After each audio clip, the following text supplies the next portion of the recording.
Au début du 19e siècle, les tout premiers trains de voyageurs sont tirés par des chevaux, ainsi que les premiers trains de marchandises. Et en descente, on dételle les chevaux et les trains dévalent tout seuls la pente.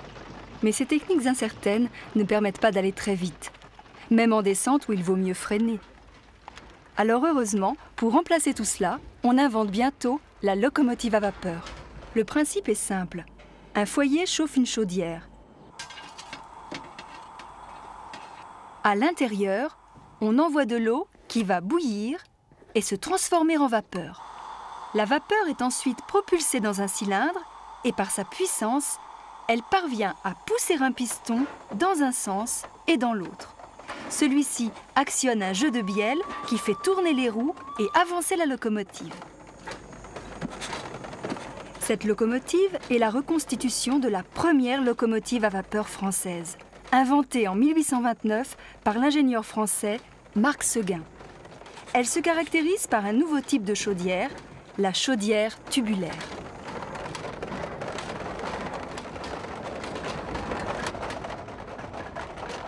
En effet, pour augmenter le rendement des premières chaudières, Marc Seguin imagine de faire traverser l'eau contenue à l'intérieur par un grand nombre de tubes brûlants.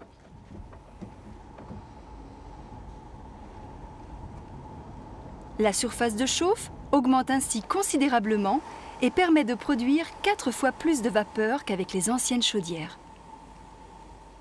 Résultat, beaucoup plus de vapeur, donc beaucoup plus d'énergie, de puissance et de vitesse. Ce procédé est repris par tous les ingénieurs ferroviaires du monde entier et va équiper bientôt toutes les locomotives à vapeur.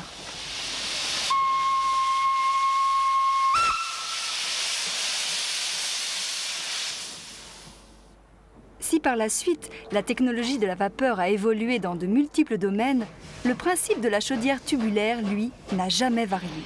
Et toutes les locomotives à vapeur à travers le monde ont toujours été construites selon ce système.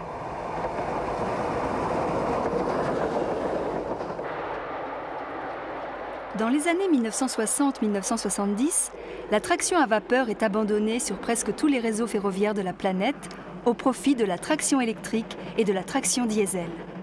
Cependant, la locomotive à vapeur demeure le premier engin de l'histoire à avoir raccourci extraordinairement la durée des voyages terrestres.